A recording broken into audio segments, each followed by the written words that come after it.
दोस्तों आज हम भुगतान संतुलन चैप्टर पढ़ेंगे यानी कि इसे बीओपी भी कहते हैं शॉर्ट फॉर्म में। तो एग्जाम में आपके पास बीओपी भी आ सकता है, इसलिए इसका फुल फॉर्म है बैलेंस ऑफ पेमेंट्स। तो देखिए दोस्तों, बैलेंस ऑफ पेमेंट होता क्या है, इसको एग्जाम्पल से समझते हैं। सबसे पहले आप डेफिनेशन देख लीजिए। एक वर्ष के दौरान एक देश की सरकार एक दूसरे देश की सरकार के साथ वस्तुओं सेवाओं एवं जितने भी मौद्रिक लेन देन करती है उनका विवरण रखना ही भुगतान संतुलन कहलाता है। मतलब मान लीजिए आपको पता है कि हमारा जो पूरी दुनिया है वो अब एक घर बन गई है, यानी कि इस दुनिया में इतने सारे जो देश हैं वो अब देश एक घर के रूप में है, बिल्कुल एक परिवार के सदस्य हो गए हैं।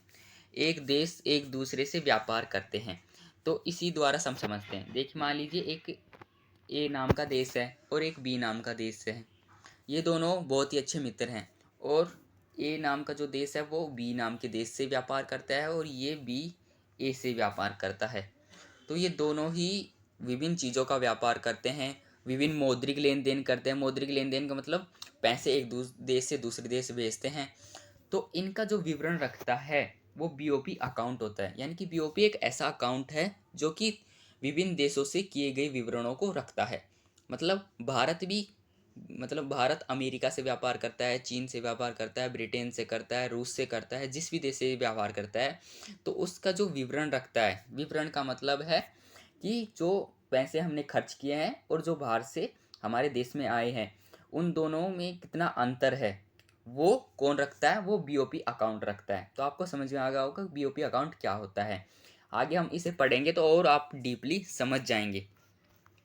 तो आगे हम देखते हैं बीओपी के लिए हमें देखिए क्या क्या चीज़ें आवश्यक हैं कि किन किन चीज़ों का बीओपी हमें रखना पड़ता है। दृश्य मदे यानी कि ऐसी चीज़ें जिनको हम देख सकते हैं, इन इंग्लिश में विजिबल आइटम्स कहते हैं। विजिबल से आपको पता चल रहा होगा जिन चीज़ों को आप देख सकते हैं और जिन चीज़ों को छू सकते हैं, जैसे वस्तुएं। कोई भी वस्तु आप देखते हैं और जिनको छू सकते हैं वो विजिबल्स आइटम है। आपके हाथ में फ़ोन है, उसे आप छू भी सकते हैं और देख भी सकते हैं, तो वो विजिबल आइटम है। अदृश्य मदे कौन सी है? ये इनविजिबल आइटम्स होती है जिनको हम ना देख सकते और ना छू सकते।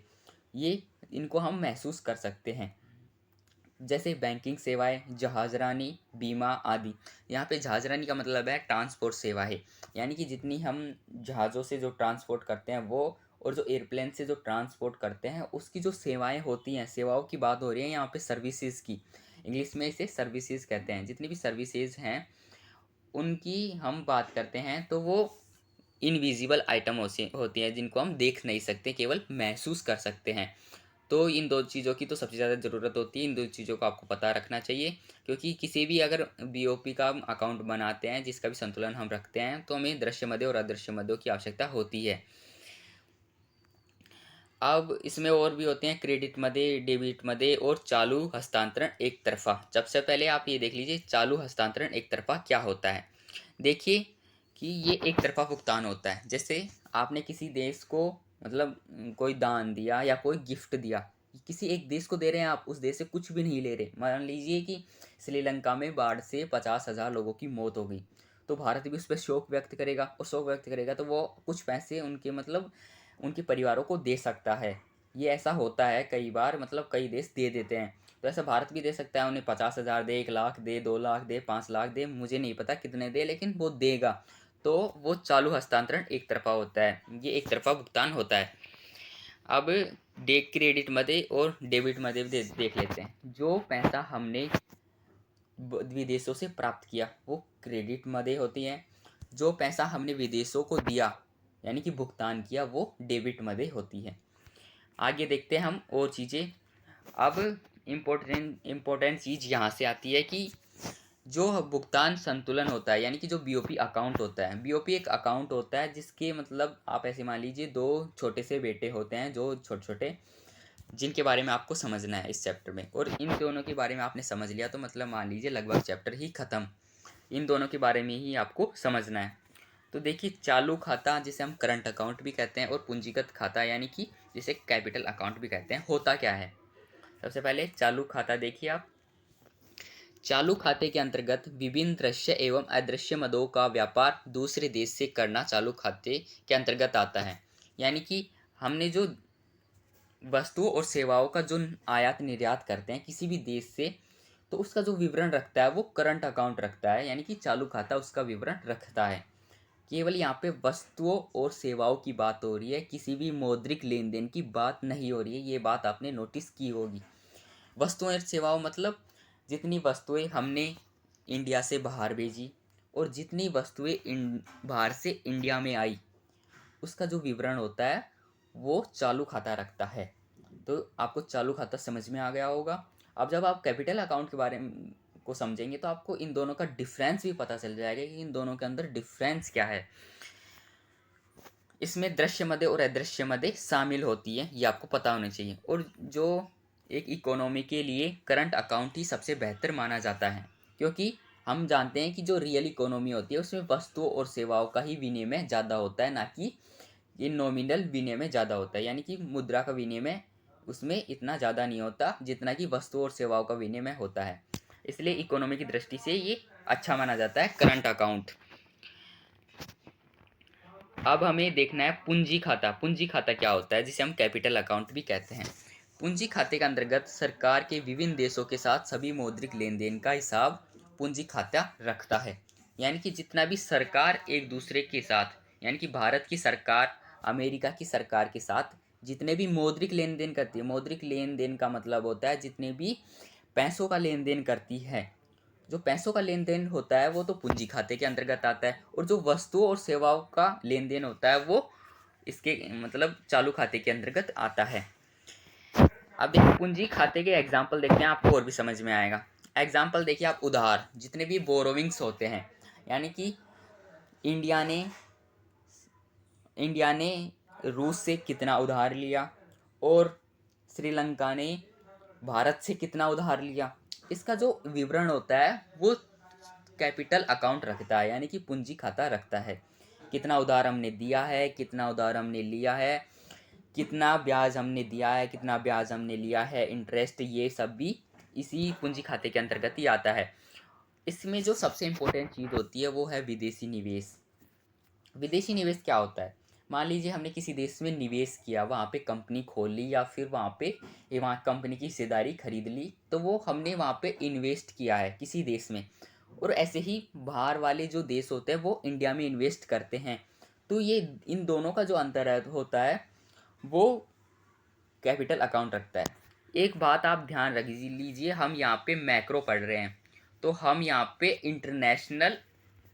इंटरनेशनल स्थिति के, यानी कि इंटरनेशनल कंडीशन को मानकर यहाँ पे चल रहे हैं।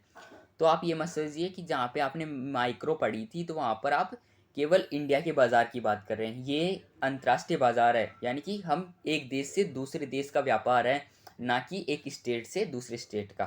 तो आप ये समझ लीजिए यहाँ पे हम मैक्रो पढ़ रहे हैं। तो जो विदेशी निवेश होता है वो भी दो प्रकार का होता है। देखिए, एक पोर्टफोलियो निवेश होता है जिसे हम FII भी कहते हैं, जिसका फुल फॉर्म है फॉरेन इंस्टीट्यूशनल इन्वेस्टमेंट। और एक होता है विदेशी प्रत्यक्ष निवेश, जिसे हम फॉरेन डायरेक्ट इन्वेस्ट होता है। देख लीजिए, सबसे ज़्यादा तो जो लाभदायक होता है वो FDI होता है, क्योंकि ये अब सबसे ज़्यादा चलन में चल रहा है और सबसे ज़्यादा लोग इसे ही करते हैं। जो FII होता है इसमें हम किसी कंपनी की हिस्सेदारी खरीदते हैं लेकिन उसके मालिक नहीं बन पाते। इसके दोनों के एग्जाम्पल से हम समझते हैं कैसे। जब हम किसी कंपनी के केवल शेयर्स खरीदते हैं, मान लीजिए कोई कंपनी के हमने 40% शेयर खरीद लिए, तो हम 40% तो उसके मालिक हो गए, लेकिन 60% कोई और है, तो आपसे बड़ा मालिक तो कोई और है, आपने केवल शेयर्स खरीदे हैं, आप उसके मालिक नहीं हुए कंपनी के। तो ये पोर्टफोलियो के अंतर्गत आता है जब आप किसी कंपनी के केवल शेयर्स खरीदते हैं। अब इसको देखिए, जो FDI होता है यानी कि विदेशी प्रत्यक्ष निवेश होता है, ये क्या होता है, जब हम विदेश में अपनी कोई कंपनी की शुरुआत करते हैं या फिर कंपनी खरीद लेते हैं, तो यह प्रत्यक्ष निवेश कहलाता है, यानी कि डायरेक्ट इन्वेस्ट कहलाता है। मान लीजिए आपने अमेरिका में जाकर कोई एक्स नाम की कंपनी खोल ली, तो वो फॉरेन डायरेक्ट इन्वेस्टमेंट के अंतर्गत आएगा, यानी कि आपने वहाँ पर डायरेक्ट इन्वेस्ट किया है और आप खुद उसके मालिक है कंपनी के, और आपने खुद कंपनी खोली है, ना कि आपने कोई शेयर्स खरीदे। याद रखिए, जब शेयर्स खरीदते हैं तो FII होता है, FII यानी कि पोर्टफोलियो इन्वेस्टमेंट। और जब हम किसी कंपनी को ही खरीद ले तो वो फॉरेन डायरेक्ट इन्वेस्टमेंट होता है। एग्जाम्पल है आपके पास इसमें व्यक्ति कंपनी का मालिक नहीं बन पाता और इसमें व्यक्ति कंपनी का मालिक बन जाता है। तो ये भी आपको पता होना चाहिए। इन दोनों में अंतर बहुत ही इंपॉर्टेंट है, एग्जाम में पूछा भी जा सकता है, इसलिए आपको इन दोनों का इंपॉर्टेंट पता होना चाहिए और इसकी आप स्क्रीनशॉट भी ले सकते हैं और इसे देख सकते हैं। बाकी मैं कोशिश करूँगा कि इसकी PDF डिस्क्रिप्शन में दे दूँ। अब हमें व्यापार संतुलन के बारे में पढ़ना है। अब हमने ऊपर देखी क्या देखा, एक बार रिवीजन देख लीजिए आप। हमने देखा है कि जो भुगतान संतुलन होता है वो क्या होता है, ये मैंने बता दिया है, आप देख लीजिए। इसमें आवश्यक चीज़ें होती हैं दृश्य मदे, अदृश्य मदे, क्रेडिट मदे, डेबिट मदे और चालू हस्तांतरण एक तरफा। फिर उसके बाद हमने देखा है कि भुगतान संतुलन खाते के 2 प्रकार होते हैं, करंट अकाउंट और कैपिटल अकाउंट। तो इन दोनों के बारे में हमने पढ़ लिया है कि क्या होता है। अब हमने इसके इन्वेस्टमेंट के बारे में भी हमने पढ़ लिया है कि पोर्टफोलियो निवेश और विदेशी प्रत्यक्ष निवेश क्या होता है। अब हमें व्यापार संतुलन के बारे में पढ़ना है। जितना भी हमने पढ़ा है वो भुगतान संतुलन के बारे में पढ़ा है। इसी के अंदर एक छोटा सा टॉपिक है व्यापार संतुलन। ये मान लीजिए कि वो पापा और ये बेटा, यानी कि वो बड़े लेवल पे हमने पढ़ा था, ये हम उसी के अंदर एक छोटा सा एक छोटी सी छोटी सी टर्म दी हुई है, व्यापार संतुलन क्या होता है। देखिए इसे शॉर्ट में BOT भी कहते हैं, यानी कि बैलेंस ऑफ ट्रेड। जब केवल वस्तुओं यानी कि केवल दृश्य मदों के भुगतान की बात की जाए, अर्थात वस्तुओं का आयात निर्यात हो, वस्तुओं का केवल लेन देन हो एक देश से दूसरे देश, तो वह व्यापार संतुलन कहलाता है। मान लीजिए ऊपर तक हमने ये बात की कि वस्तुओं के अलावा सेवाएं भी होती है, सेवा के अलावा जितने भी पूंजीगत लेन देन होते हैं सभी को हम भुगतान संतुलन कहते हैं। लेकिन जब व्यापार संतुलन की बात होती है केवल वस्तुओं की बात को होती है कि एक देश से हम दूसरे देश कितनी वस्तुओं का आयात करते हैं और कितना निर्यात करता है, यानी कि इंडिया से कितनी वस्तुएं बाहर गई हैं, बाहर से कितनी वस्तुएं इंडिया में आई है, इसका जो संतुलन रखता है वो व्यापार संतुलन होता है। इसे आप आगे समझते हैं क्या होता है। देखिए जो व्यापार संतुलन होता है, व्यापार संतुलन जब हम पढ़ते हैं तो व्यापार संतुलन का मतलब होता है कि जब जितनी हमने प्राप्त की है उतना ही हमने भुगतान किया है। मान लीजिए एग्जाम्पल के लिए हमने विदेश से 100 करोड़ रुपए प्राप्त किए हैं। 100 करोड़ रुपए का हमने मान लीजिए पेट्रोल मंगाया है या कोई भी सामान मंगाया है, और हमने भारत से बाहर 100 करोड़ रुपए का ही निर्यात किया है, यानी कि आयात भी हमने 100 करोड़ रुपए के किया है, इंपोर्ट भी हमने 100 करोड़ का किया है और एक्सपोर्ट भी हमने 100 करोड़ का किया है।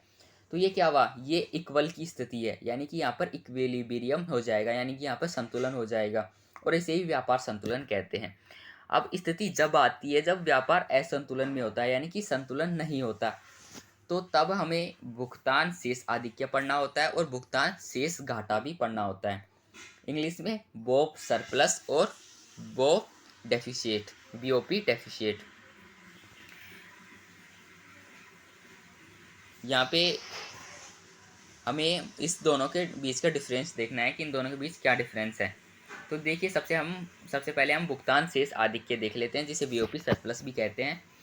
जब एक देश की प्राप्तियां उसके भुगतानों से अधिक हो, इम्पोर्टेंट है, आपको बस ये लाइन पता होनी चाहिए कि जब एक देश की प्राप्तियां उसके भुगतानों से अधिक हो, बिल्कुल सिंपल सी बात है।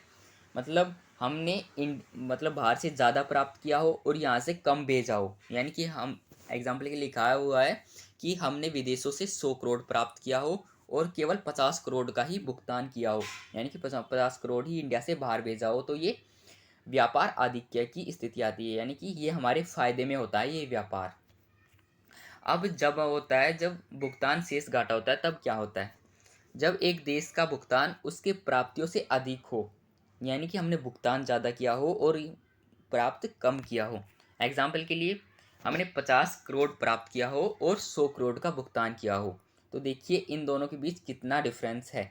तो आपको यही पता होना चाहिए कि जब प्राप्तियां ज़्यादा हो और भुगतान कम हो तो व्यापार हमारे फायदे में होता है, जिसे हम व्यापार आधिक्य भी कहते हैं, सरप्लस, यानी कि BOP सरप्लस। और जब भुगतान अधिक हो प्राप्तियां कम हो तो उसे BOP डेफिशिएट कहते हैं। तो इसे मतलब व्यापार घाटा कहते हैं, ये हमारे फ़ायदे में नहीं होता। तो बहुत ही छोटा सा चैप्टर था, आपका चैप्टर यहीं पे ख़त्म होता है। कुछ इंपॉर्टेंट चीज़ें मैंने आपको इसमें बताई है, इंपॉर्टेंट चीज़ें आपको ध्यान रखनी है। सबसे पहले तो आपको ये ध्यान होना चाहिए कि एफडीआई और एफआईआई में क्या अंतर होता है। फिर आपको करंट अकाउंट और कैपिटल अकाउंट के बारे में पता होना चाहिए। अब हम इसके मैंने कुछ इंपॉर्टेंट क्वेश्चन लिखे हैं, वो आपको ज़रूर मतलब कॉपी में करने हैं।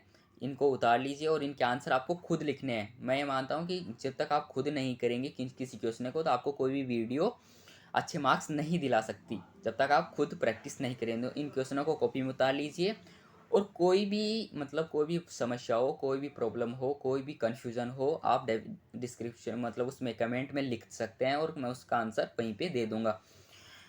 तो इसमें क्वेश्चन दे रखा है कि भुगतान संतुलन में घाटे का अर्थ बताइए। अब ये ऊपर समझाया आपको घाटे का अर्थ क्या होता है कि यहाँ से इंडिया से हमने ज़्यादा चीज़ें भेजी और बाहर से हमने कम चीज़ें प्राप्त की हो, तो ये आप इसे मतलब अपने शब्दों में आप लिख सकते हैं।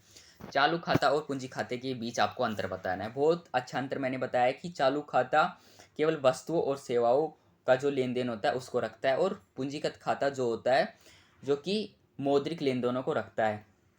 तो इसे आप और भी डिटेल में इसको आपको बताना है। और विदेशी प्रत्यक्ष निवेश और पोर्टफोलियो निवेश में से सबसे ज़्यादा बेहतर कौन है। देखिए मैंने बताया कि जो विदेशी प्रत्यक्ष निवेश होता है ये अब बहुत ज़्यादा किया जा रहा है, प्रेजेंट की बात कर रहा हूँ मैं। ये बहुत ज़्यादा होता है और ये अच्छा भी माना जाता है, क्योंकि इससे आप विदेशों में कंपनी के मालिक बन जाते हैं और वहाँ से ज़्यादा आय प्राप्त करते हैं। तो इस तीनों के आपको आंसर देना है। और अगर वीडियो पसंद आई तो वीडियो को लाइक कीजिए। मिलते हैं नेक्स्ट वीडियो में, तब तक के लिए बाय, धन्यवाद।